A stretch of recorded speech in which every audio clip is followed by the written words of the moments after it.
The next part of our programme is going to look at apologetics.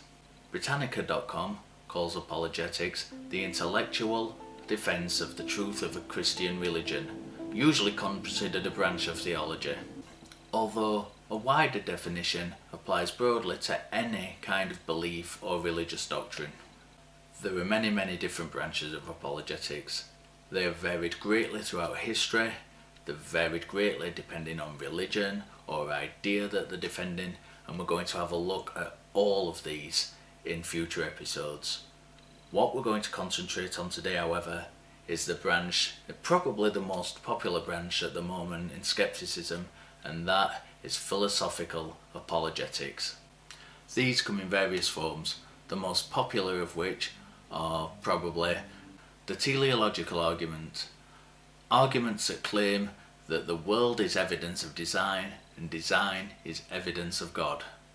The cosmological argument, these are arguments that cite the universe or cosmos as evidence that there is a creator of the universe or the cosmos.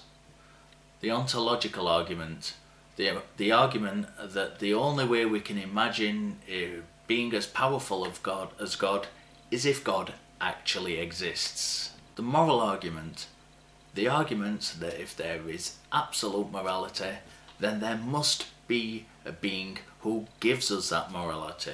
Presuppositional arguments, the argument that God itself has to be the starting point of any argument for God.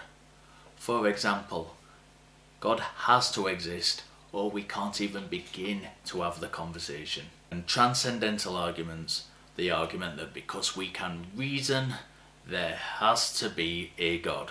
There are more, many more, and we could talk about each category for a long time in and of itself, but we'll look at all of those in the future. We should also consider that although in many respects a lot of these arguments are tied in or thought to be of the Christian faith, that sometimes the other thinkers from other faiths were actually the ones who proposed them to begin with.